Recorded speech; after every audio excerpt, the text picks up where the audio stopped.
બનાસકાંઠામાં ભારે વરસાદ પવન સુસવાટા મારતો વરસાદ અને સ્થિતિ બની છે સૌથી વધુ દયનીય ખાનપુર નાદલા અને ડોડ ગામની. જી હા, અહીંયા સૌથી વધારે વરસાદ 24 કલાકમાં ખાબક્યો છે. આંકડાકીય માહિતી જોઈએ તો સુઈગામાં 410 મિલીમીટર એટલે કે 16 ઇંચ અને 10 મિલીમીટર વરસાદ અહીં ખાબક્યો છે, જેનાથી આજુબાજુના તમામ ગામો સંપર્ક વિહોણા બન્યા છે. રસ્તાઓ તૂટી પડ્યા છે, વાહનો બંધ અવરજવર થઈ ચૂક્યા છે. પોલીસ તંત્ર રેસ્ક્યુ પહોંચ્યું છે, એનડીઆરએફ, જિલ્લા કલેક્ટર અને ટીમો પહોંચી રહી છે. કામમાં લાગી છે, જોતરાઈ છે લોકોના રાહત બચાવમાં, કેમ કે તેમના ઢોર ઢાકર ખેતર ખલિયાણ પાણીમાં છે.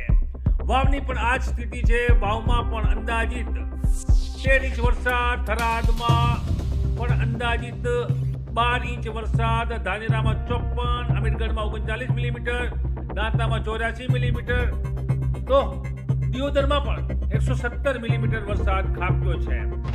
ભાભરમાં પણ આ જ સ્થિતિ છે. ભાભરમાં પણ અંદાજિત 328 મિલીમીટર એટલે કે 13 ઇંચ જેટલો વરસાદ ખાબક્યો છે.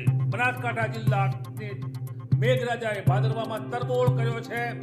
દ્રશ્યો મેં બતાવી રહ્યા છે. આ છે ખાનપુર ડોડલા નાગ ગામના, નાગપુર જે નાગલા ગામ છે તેના, અને આ રિયાલિટી છે.